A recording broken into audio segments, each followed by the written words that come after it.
ප්‍රාර්ථනා කරන යාළුවෝ සියලු දෙනාට පොන්ති වෙන්න වගේ මදත් අරගෙන ආවේ මැද පෙරදිග රටක ඉන්න කෙනෙක් අද ලංකාවට වගේ සැලරි කරනවා. ඔක සැලරික වගේ වටිනාකමක් ලැබෙනවද කියලා. ඉතින් වෙන්න වගේ මත් දවසේ කෙනෙක් ඉතින් සෑමඩක්ම සාර්ථක වෙන්න කියලා හදවතින් ප්‍රාර්ථනා කරනවා. good morning වල සියලු දෙනාට. ඉතින් අද 2025 12 වෙනි මාසේ 28 ඉතින් අපි වැඩි විස්තර වලින් කතා කරමු. බලමු මැද පෙරදිග රටක ඉඳන් ලංකාවට මුදල් යනවා. මුදලක වගේ වටිනාකමක් ලැබෙනවද කියලා. ඉතින් ඉස්සරම ලංකාවේ මහ බැංකුව ඩොලර් එකක් ගැනුම් මිල රුපියල් 305 සත 80ක් නේ වගේ විකුණු මිල රුපියල් 313 සත 39 වගේ මැද පෙරදිග ඩොලර් එකක් රුපියල් 309 සත 60යි.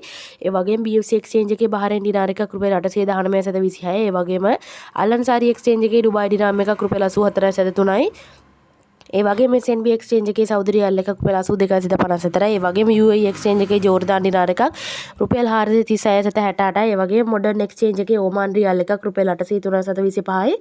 ඒ වගේම අයිසමාන් එක්ස්චේන්ජ් එකේ කටාර් රියාල් එකක් රුපියල් 84 සත 93යි. වගේම කුවේට් දිනාර එකක් රුපියල් 1006 සත 65යි. ඒ වගේම කුවේට් දිනාර එකක් Google රේට් එකේ රුපියල් 1007 සත 52ක් වෙනවා. ඒ වගේම UAE අල්මුල්ලා නාද BC වලත් රුපියල් 965 රුපියල් 1077 ඉතින් මේ අතරින් කැමති එක්ස්චේන්ජ් එක කරලා ලංකාවට වගේ සැලරි ගෙවන්න. ඒ වගේම යූරෝ එකක් වෙනවා රුපියල් 356 සත 60ක්. ඒ වගේම සිංගප්පූරු ඩොලර් එකක් රුපියල් 241 සත 21යි.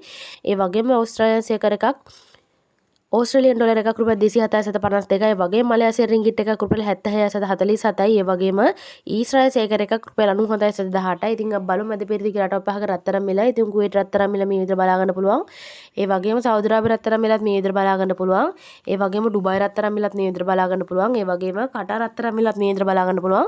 ඒ වගේම ඕමාන් රත්තරන් මිලත් මේ විදිහට බලා ගන්න පුළුවන්. ඉතින් යාළුවනේ අද අරගෙන ආවේ මැද පෙරදිග රටක ඉන්න කෙනෙක් අද ලංකාවට වගේ සැලරි එකන ඔයගේ සැලරිට කොයි වගේ වටිනාකමක් ලැබෙනවද මේ වගේ වටින වීඩියෝ දෙක නම් බලන්න අපිත් එක්ක එකතු වෙන මේ වගේ තවත් වීඩියෝ එකක් හම්බ වෙනකන් එතකන් ඔයාලට සුබ දවසක් ජය වේවා.